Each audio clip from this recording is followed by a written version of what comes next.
Shalom. Halo. Selamat malam Bapak Ibu yang diberkati Tuhan. Kembali lagi pada malam hari ini kita berjumpa di dalam ibadah rumah tangga sektor pelayanan 2 yang pada malam hari ini bertempat di rumah keluarga Bapak Jipro Manuain.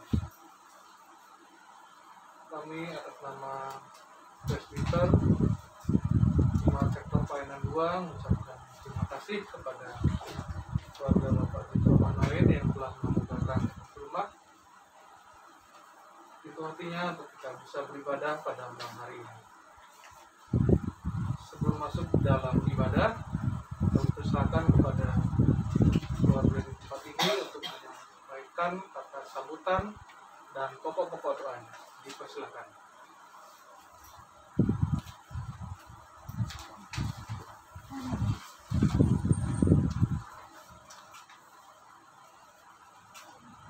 Shalom.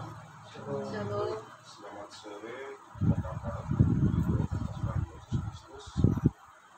Kami atas nama di sini mengucapkan terima kasih kepada Bapak-bapak dan ibu-ibu dan jemaat yang hadir pada sore hari ini dalam ibadah rumah tangga di tempat kami. Secara khusus kami sampaikan terima kasih kepada Bapak Pendeta Pak Richard yang hadir pada sore hari ini untuk beribadah pada malam hari ini. Begitu juga dengan seluruh speaker dan jemaat yang hadir pada sore hari ini dalam ibadah kami. Sebelum ibadah dimulai, pertama-tama saya ingin menyampaikan beberapa doa. Yang pertama, secara khusus menyampaikan untuk kami sebagai kepala rumah tangga di sini, mohon dukungan doa dalam pekerjaan, dalam kesehatan, terutama dalam kehidupan rumah tangga sehari-hari. Begitu juga untuk keluarga kami yang berada di luar negeri, yaitu di Swedia dan Australia, serta tukang maupun Jawa, dan secara khusus kepada orang tua kami yaitu Oma Manuain dalam kesehatannya. Saya mohon dukungan doa agar kami semua diberkati dalam kehidupan rumah tangga. Demikian yang saya sampaikan. Selanjutnya kami silakan kepada Ibu. Terima kasih.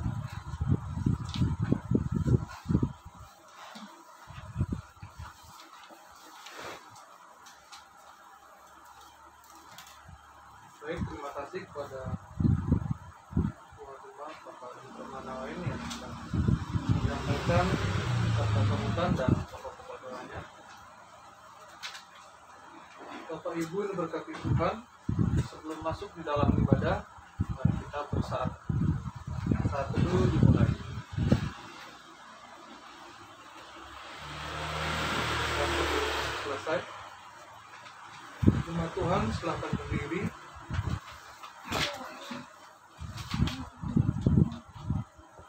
Untuk menghadap Tuhan dan menyembahnya, serta memuliakan namanya karena kasih setianya besar atas kita.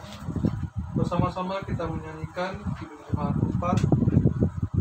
Baik yang pertama, Hai Mari Sembah. Kita angkat bersama-sama.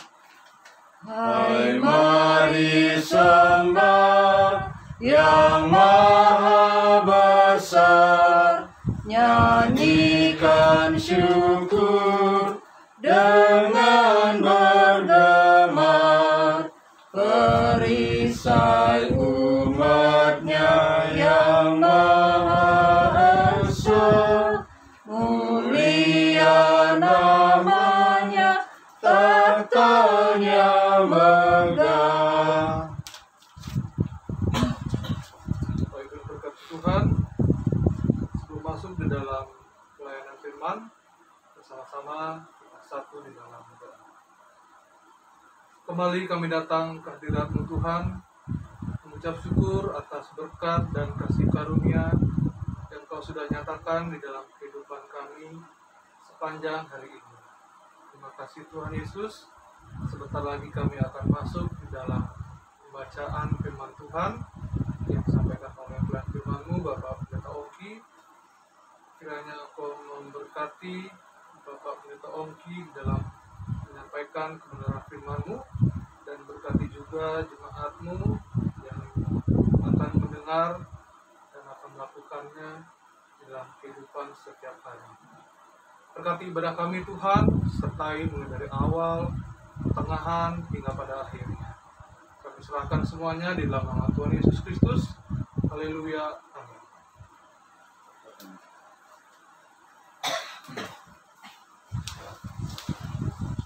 Bapak Ibu yang dikasihi oleh Tuhan kita Yesus Kristus, kita akan merenungkan firman Tuhan pada malam hari ini. Firman Tuhan kita terambil dari kitab 1 Yohanes pasal 3. 1 Yohanes pasal 3 ayatnya yang ke-23 dan ayat yang ke-24. 1 Yohanes di perjanjian baru paling belakang sebelum Yudas dan Wahyu.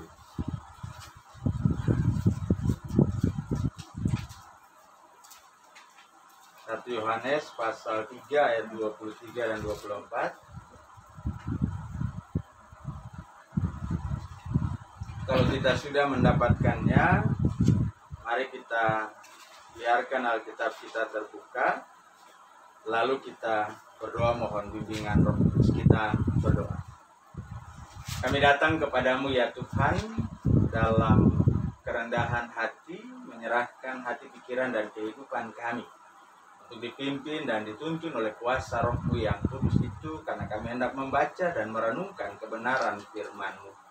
Sertai kami ya Tuhan, agar kami beroleh hikmat untuk mengerti dan memahami, serta mau melakukannya dalam hidup beriman kami dari hari lepas hari. Mari ya Tuhan, hadir lalu bersabdalah bagi kami, karena kami sudah siap untuk mendengarkannya.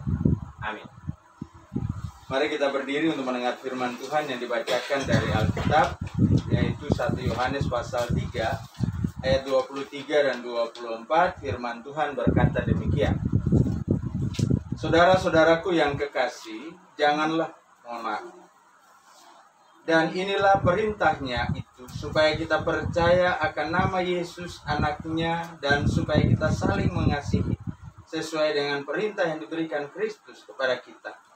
Barang siapa menuruti segala perintahnya, ia diam di dalam Allah dan Allah di dalam dia. Dan demikianlah kita ketahui bahwa Allah ada di dalam kita, yaitu Roh yang telah Ia karuniakan kepada kita. Demikian pembacaan firman Tuhan. Terpujilah Tuhan kita Yesus Kristus. Haleluya. Haleluya. Haleluya. Haleluya. Silakan dulu. Bapak Ibu jemaat yang dikasihi oleh Tuhan kita Yesus Kristus, kalau kita perhatikan, uang itu dia baru bernilai ketika dia memiliki dua sisi. Kalau hanya satu sisi saja, dia tidak akan bernilai apa-apa. Kenapa? Karena memang tidak ada harganya. Uang harus lengkap, terdiri dari sisi yang satu, dan tidak bisa dipisahkan satu dengan yang lain. Dia harus menyatu dalam satu lembar atau satu kepingan logam, sehingga uang itu memiliki nilai yang berharga, yang bisa dipakai untuk apapun. Nah demikian juga ketika kita bicara dalam kehidupan kita sebagai orang percaya, ada dua hal yang menjadi perintah dalam firman Tuhan kita ini. Yang pertama bicara tentang percaya, yang kedua bicara tentang kasih. Ketika kita bicara tentang percaya dalam kaitan dengan iman dan percaya, kepada siapa kita percaya? Nah firman Tuhan katakan kepada kita pada malam hari ini, inilah perintahnya supaya kita percaya akan nama Yesus Kristus anaknya. Yang pertama kita percaya kepada Kristus. Kenapa kita harus percaya kepada Kristus? Pertama bahwa kita pahami, yang pertama Kristus adalah anak Allah yang hidup di tengah-tengah kehidupan kita manusia. Dia datang bukan sekedar datang. Dia datang untuk menjalankan perintah Sang Bapa, menjalankan misi Sang Bapa untuk menyelamatkan dunia. Nah, dunia yang diselamatkan ini adalah dunia di mana orang-orang yang mau menerima Dia dan percaya, serta mengimani akan kematian dan kebangkitannya sebagai bentuk dari cara Allah atau karya Allah untuk menyelamatkan manusia. Tetapi apakah itu sudah cukup? Tentu belum cukup. Percaya saja itu masih satu sisi seperti mata uang tadi, dia masih satu sisi. Percaya itu harus tindak lanjutnya dengan tindakan nyata yang menunjukkan bahwa kita percaya. Nah, dinyatakan dalam firman Tuhan kita bagian kedua dari ayat 23, dia katakan bahwa dan supaya kita saling mengasihi sesuai dengan perintah yang diberikan Kristus kepada kita. Nah, kita percaya kepada Kristus berarti kita mau melakukan perintahnya. Gitu kan? Perintahnya apa? Yaitu mengasihi. Kasihilah sesama manusia, lalu ya. Dan banyak cara ketika Tuhan mau mendekati kita. Ia tidak hanya sekedar berkata kasihilah, tetapi dia menyatakan kasihnya dalam kehidupan kita, dalam kehidupan orang-orang percaya, dalam kehidupan umat Allah pada saat itu. Dia datang mencari dan menemukan orang-orang yang membutuhkan dia. Jadi kalau orang butuh dia, berarti orang ingin uluran tangan kasih. Orang ingin menikmati kasih yang dibawanya. Jadi Kristus hadir betul-betul mau menyatakan kasih Allah yang nanti harusnya juga dipraktekkan oleh kita. Dia tidak hanya sekedar datang, dia tidak datang kepada orang yang tidak membutuhkan dia. Karena orang yang tidak membutuhkan dia tidak membutuhkan kasihnya. Tetapi ketika orang membutuhkan, siapa yang membutuhkan dia? Orang berdosa, sudah pasti. Iya kan? Orang-orang yang terpinggirkan. Orang-orang yang tidak diperhitungkan di mata masyarakat. Orang-orang yang belum mengenal Allah. Dan yang berikut, orang-orang yang mau bertobat dan menerima Kristus dalam kehidupannya. Nah, ini menjadi menarik bagi kita Bapak Ibu yang dikasihi oleh Tuhan kita Yesus Kristus.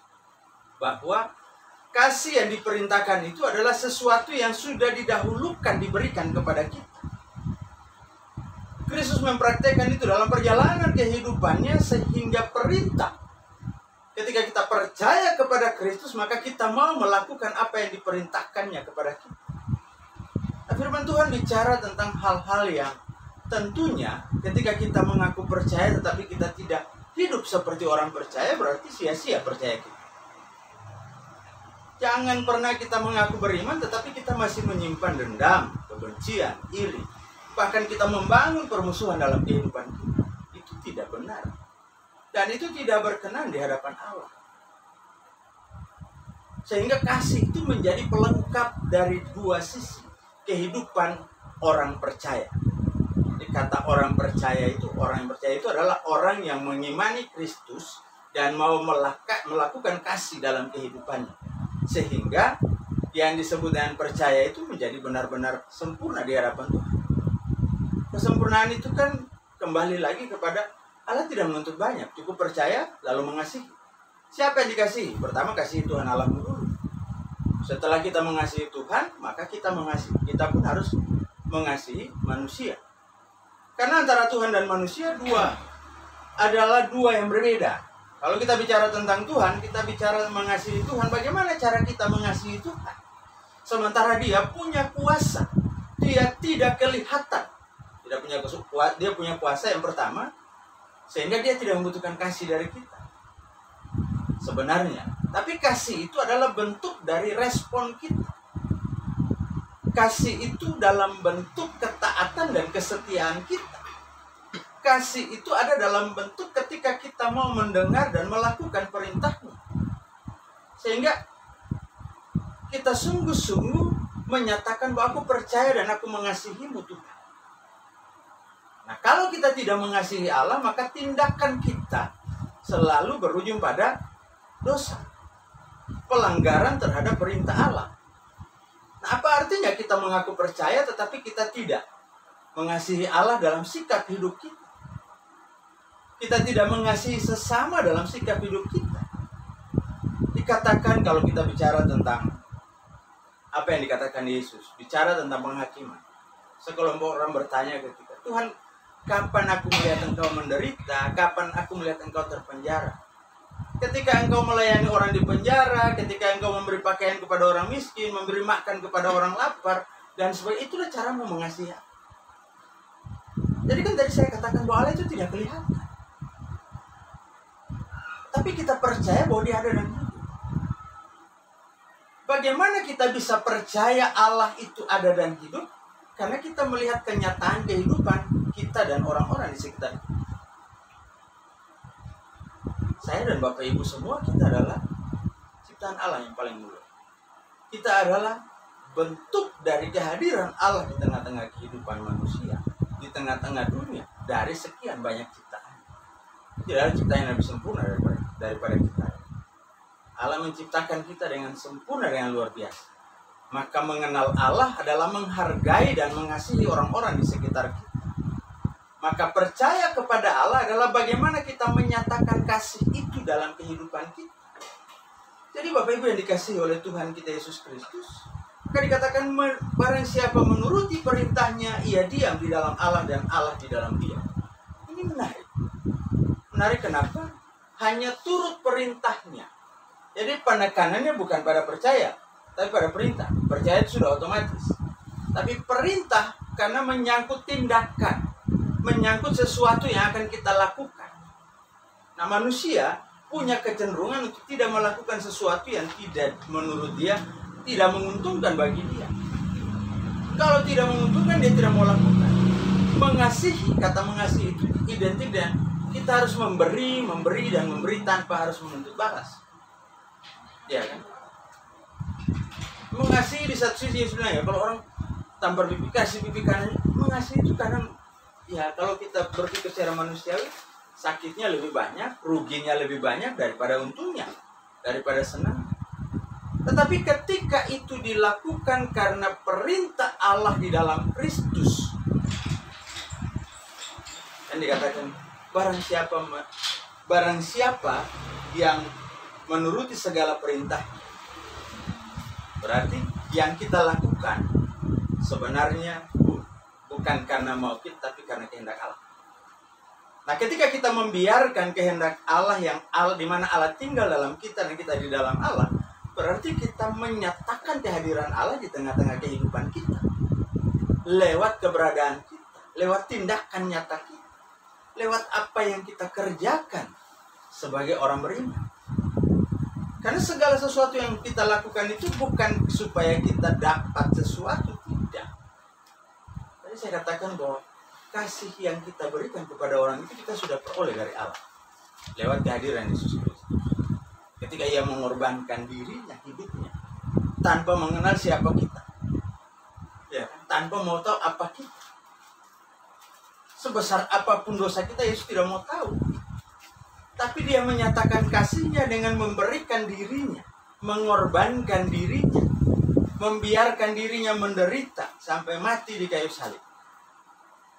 Supaya membuktikan bahwa yang disebut kasih itu bukan sekedar omongan, tetapi adalah tindakan nyata dan Allah sudah nyatakan itu dulu. Jadi Bapak Ibu jemaat yang dikasihi oleh Tuhan kita Yesus Kristus, pada akhirnya dikatakan dengan demikian, dan demikianlah kita ketahui bahwa Allah ada dalam kita, yaitu Roh yang telah dikaruniakan kepada kita. Ini bicara tentang ketaatan. Kita percaya kalau kita tidak taat sama aja. Ya, seperti dua orang membuat perjanjian. Saya pinjam ini ya, percaya deh, saya pasti balikin. Kita meyakinkan orang supaya percaya. Tetapi pada saatnya nanti kita tidak melakukan apa yang kita nyatakan itu, pada akhirnya orang tidak lagi percaya kepada kita. Tetapi cara Allah meyakinkan kita dengan cara yang berbeda.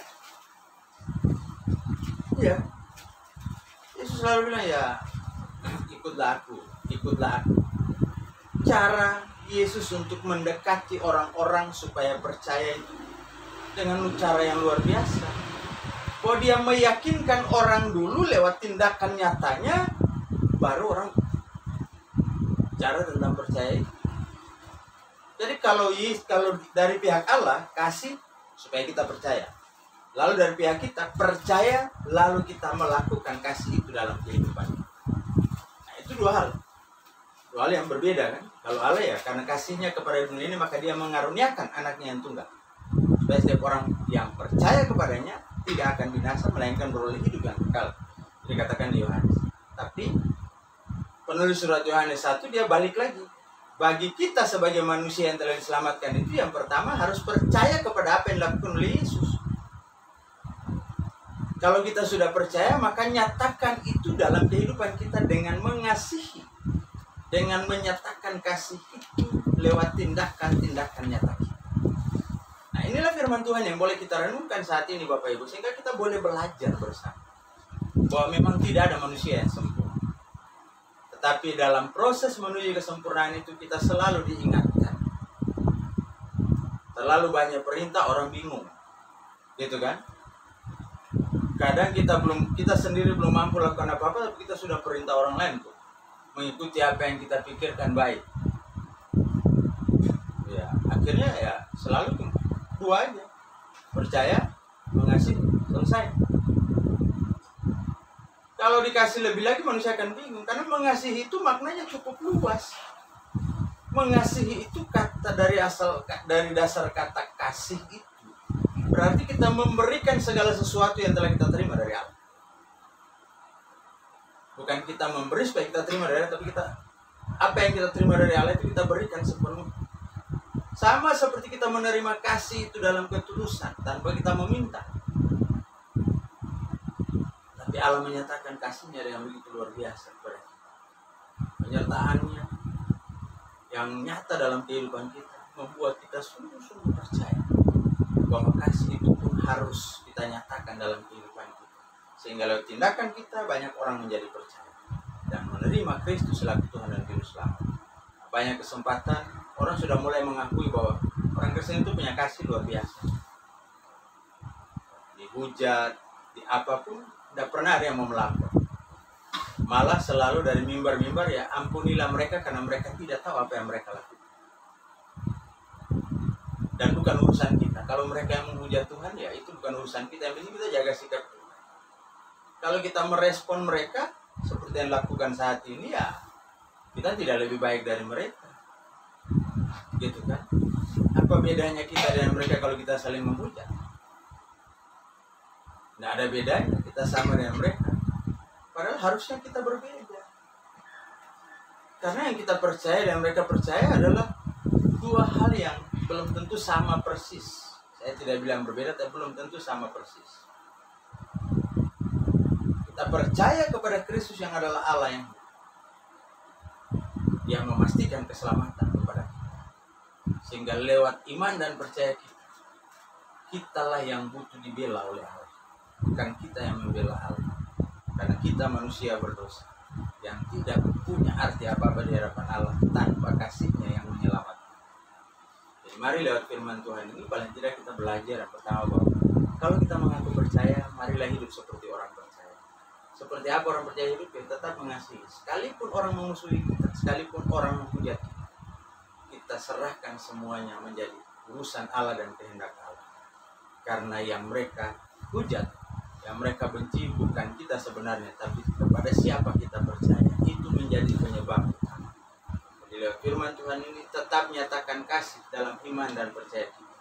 Sehingga kehidupan kita sebagai orang percaya itu menjadi sempurna. Sama seperti halnya ketika kita bicara dua sisi mata uang. Uang itu akan menjadi berharga karena dia memiliki dua sisi. Dan kita adalah pribadi-pribadi yang berharga di hadapan Allah karena kita mau percaya dan menyatakan kasih-Nya dalam kehidupan. Tuhan memberkati kita. Amin.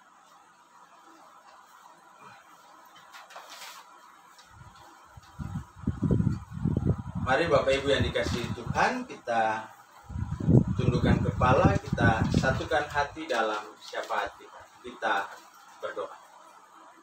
Kami percaya sungguh ya Tuhan, kasih-Mu juga boleh melawat kami pada sore jelang malam hari ini ya Tuhan. Bersama dengan keluarga hamba-Mu Bapak Jitro Manuwain. Kami boleh bersekutu memuji dan memuliakan nama-Mu. Dan firman-Mu itu mengingatkan kami untuk dua hal penting. Percaya dan menyatakan kasih. Percaya kepada Kristus dan menyatakan kasih kepada sesama maupun orang-orang yang ada di sekitar kami. Itulah panggilan yang sesungguhnya yang harus kami lakukan dalam kehidupan kami ketika kami mau berharga di hadapan-Mu ya Tuhan. Dan kami percaya sungguh bahwa saat ini kami adalah pribadi-pribadi yang telah Engkau selamatkan. Keselamatan itu Engkau berikan, maka Engkau juga memberikan nilai dan harga yang cukup mahal bagi kami. Untuk menebus kami memperoleh dengan harga yang cukup mahal. Lewat pengorbanan Sang Kristus yang adalah Tuhan dan Juru Selamat kami, yang telah mati dan bangkit untuk menyelamatkan kami. Terima kasih Tuhan, sehingga kami boleh belajar dari keteladanan ini. Kami mampu untuk hidup sebagaimana layaknya orang-orang yang sungguh-sungguh percaya kepadamu. Terima kasih Tuhan, pada saat ini hamba berdoa bagi para pelayan yang boleh mengambil bagian dalam persekutuan pada saat ini selaku diaken dan penatua yang melayani baik sebagai liturgos maupun juga sebagai pembawa persembahan ya Tuhan, pelayan persembahan. Bapak berkati Pak Geri dan Bu Elis yang melayani saat ini, beri mereka kekuatan dan kesehatan, berkati dalam kehidupan dan keseharian, dalam kehidupan keluarga, rumah tangga, berkati dalam pekerjaan, dalam seluruh aktivitas, dan biarlah ketaatan untuk terus melayani Engkau boleh terus terbangun dan terpelihara. Terima kasih Tuhan, berdoa bagi jemaat-Mu baik yang hadir di sini maupun yang ada di rumah. Berkati masing-masing kami dalam kehidupan kami, dalam pergumulan kami. Secara khusus kami berdoa bagi proses pengobatan yang saat ini dilalui oleh Ibu Esther Banyunanto ya Tuhan. Bapak berkati segala proses yang berjalan sehingga semuanya boleh berjalan seperti yang kehendak-Mu. Demikian juga berdoa bagi Pak Rudi yang masih menunggu waktu untuk operasi. Biarlah Bapak berkati, beri hikmat dan kesabaran juga, tetap jaga dan pelihara kesehatannya sehingga pada akhirnya ia boleh melalui proses operasi itu dan boleh kembali dalam keadaan yang baik, sehat, dan diberkati oleh Tuhan. Demikian juga para janda duda, para lansia, hamba berdoa bagi mereka ya Tuhan. Bapak berkati mereka juga dalam kehidupan pribadi, keluarga, rumah tangga masing-masing. Dalam pergumulan di hari tua, beri kekuatan dan kesehatan, limpahkan berkat-Mu juga dalam kehidupan mereka serta beri sukacita dan syukur untuk terus menjalani kehidupan dalam anugerah kasih dan penyertaan-Mu. Berdoa bagi jemaat-Mu, jemaat GPIB Shalom Denpasar, di dalam berbagai tugas tanggung jawab pekerjaan, usaha, bahkan mereka yang masih dalam pergumulan sekalipun. Berkati ya Tuhan, beri kekuatan dan kesehatan juga agar terus bisa menikmati setiap tugas dan tanggung jawab, bahkan boleh terus berada dalam pergumulan untuk mempercayakan kehidupan sepenuhnya kepadamu sampai pada jawaban Tuhan itu datang di tengah-tengah pergumulan umat-Mu. Berkati anak-anak kekasih kami ya Tuhan, anugerahkan dalam kehidupan setiap keluarga rumah tangga kami, beri kekuatan kesehatan bagi mereka, baik mereka masih dalam kandungan, mereka yang berusia batita, mereka yang di bangku pendidikan, mereka taman anak-anak sampai perguruan tinggi, mereka yang sudah bekerja, mereka yang sementara mencari pasangan hidup, bahkan mereka yang sementara mencari pekerjaan. Bapak berkati mereka juga sehingga rancangan damai sejahtera menjadi bagian dari kehidupan mereka dan ada dalam rancangan ya Tuhan. Terima kasih Tuhan. Berdoa bagi seluruh presbiter, diaken, penatua, mereka yang Tuhan percaya untuk melayani tengah-tengah jemaat-Mu, bahkan selaku pelaksana harian Jumat yang menata dan mengelola pelayanan di tengah-tengah jemaat-Mu. Bapak berkati, beri kami hikmat dan kebijaksanaan untuk tetap bersinergi menjadi satu, menjalankan tugas tanggung jawab pelayanan yang Tuhan percayakan bagi kami masing-masing. Terima kasih Tuhan, kami tahu ada begitu banyak hal yang kami gumuli juga, terutama berdoa secara sebagai proses pembangunan tahap 2 yang rencananya akan dilaksanakan. Bapak berkati sehingga semuanya boleh berjalan dan berlangsung sesuai dengan seturut dan kehendak-Mu. Berkati setiap jemaat-Mu, tangan-tangan yang sudah memberi dalam menopang proses pembangunan. Biarlah berkat Tuhan melimpah dalam kehidupan mereka, para janda, juga mereka yang memberi dari kekurangan dan keterbatasan. Biarlah Tuhan selalu ada dalam kehidupan mereka, memberkati dan menyertai mereka. Terima kasih Tuhan, berkati juga seluruh pengurus PLK dan pelayan yang ada di dalamnya, berkati juga Satgas Covid, karyawan kantor, semua orang yang terlibat dalam pelayanan baik langsung maupun tidak langsung ya Tuhan. Kami berdoa juga bagi Gereja Presbyterian Indonesia bagian Barat terkait dengan rencana pelaksanaan persidangan sinode yang akan berlangsung di Surabaya pada bulan Oktober nanti. Bapak berkati juga hingga rencana ini boleh berlangsung baik secara daring maupun secara luring. Di sanalah kami boleh menghasilkan keputusan-keputusan gerejawi serta menetapkan fungsionaris majelis sinode yang berikut ya Tuhan yang ke-22. Terima kasih Tuhan, ada banyak hal juga yang kami ingin supaya Tuhan juga menyertai dan memberkati kami, dan kami berdoa juga bagi bangsa dan negara kami. Bapak Presiden dan seluruh jajarannya, Bapak Gubernur, Wakil Gubernur, juga Bapak Wali Kota, dan juga Camat serta Lurah Tegal Kota dan Tegal Harum yang menjadi bagian, dan dimana kami menjadi bagian di dalam 2 kelurahan ini ya. Berkati para pemimpin kami, beri hikmat, beri kebijaksanaan, mampukanlah mereka dapat menjalankan tugas dan tanggung jawab sehingga menghadirkan sukacita dan damai sejahtera. Demikian juga ya Tuhan, kami berdoa secara khusus bagi seluruh penderita atau mereka yang terinfeksi COVID-19. Bapak berkati, pulihkanlah mereka. Berkati juga usaha pemerintah untuk memvaksin setiap warga negara. Biarlah dalam kesadaran kami datang menyerahkan diri untuk divaksin, sehingga COVID ini boleh cepat berlalu dari dalam kehidupan kami. Dan di sanalah kami boleh mengucap syukur dan terima kasih. Terima kasih Tuhan, berdoa secara khusus bagi keluarga Manuwain di tempat ini. Bapak berkati Pak Jitro dalam tanggung jawabnya sebagai suami, sebagai orang tua, juga sebagai pelayan di tengah-tengah jemaat-Mu. Berkati beliau dalam pekerjaannya, beri hikmat, beri kekuatan dan kesehatan.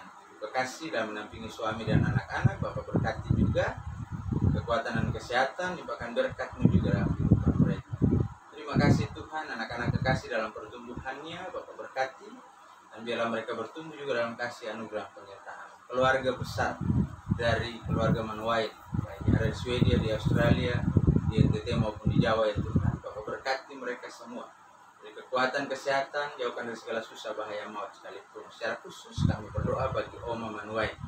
Bapak berkati Oma dalam seluruh kehidupannya, dalam pergumulan, dalam hari tuanya, bahkan dalam sakitnya. Pulihkanlah ia, beri hikmat, beri sukacita untuk terus menikmati hari-hari hidup di masa tuanya. Lalu akhirnya Tuhan, kami mohon kepadamu, ampunkan atas salah dan dosa yang telah kami perbuat melawan kehendak-Mu di surga. Baik itu melalui kata, perbuatan maupun yang ada dalam pikiran kami sekalipun ya Tuhan. Suci, bersihkan dan layakkan kami, serta sempurnakan kami dengan doa yang Kau ajarkan kepada murid-murid dan juga kepada kami saat ini. Kami yang di sorga, dikuduskanlah nama-Mu. Datanglah kerajaan-Mu, jadilah kehendak-Mu di bumi seperti di sorga. Berilah kami pada hari ini makanan kami. Ampunilah kami atas kesalahan kami, seperti kami juga mengampuni orang bersalah kepada kami. Dan jangan bawa kami ke dalam pencobaan, lepaskan kami daripada jahat. Karena Engkaulah yang mempunyai kerajaan dan kuasa dan kemuliaan sampai selama-lamanya. Amin.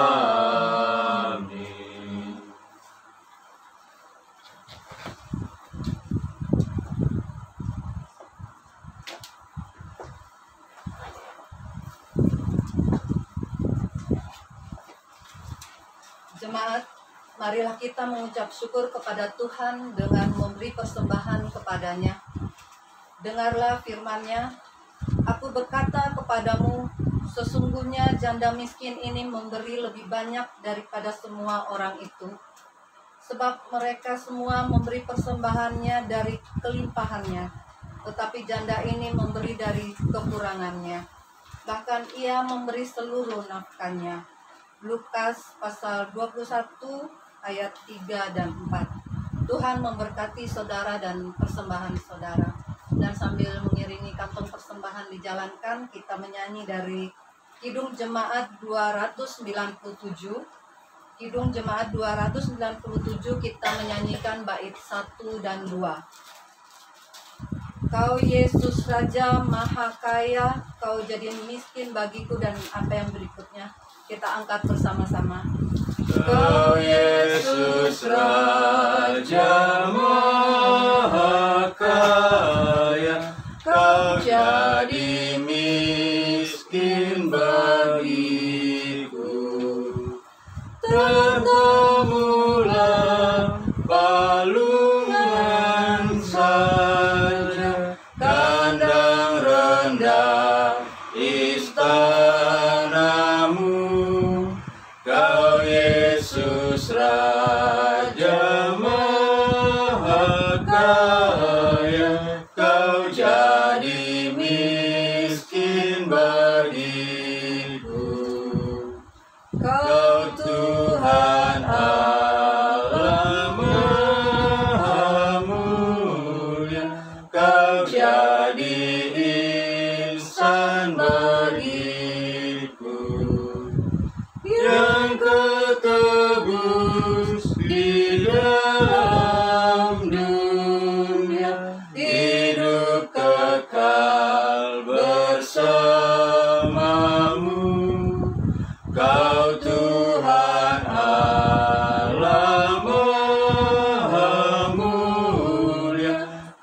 jadi insan bagiku. Jemaat, mari berdiri untuk menyerahkan persembahan ini pada Tuhan dalam doa syukur. Mari kita berdoa. Inilah persembahan yang kami dapat berikan kepadamu ya Tuhan, sebagai rasa ungkapan syukur atas penyertaan dan berkat yang Engkau berikan kepada kami hingga saat ini. Kami mengimani sungguh ya Bapa, bahwa kasih dan kuasa-Mu akan menyempurnakan persembahan ini. Dan biarlah lewat persembahan ini nama-Mu semakin dipermuliakan. Di dalam nama Tuhan Yesus kami berdoa dan mengucap syukur. Amin. Jemaat tetap berdiri.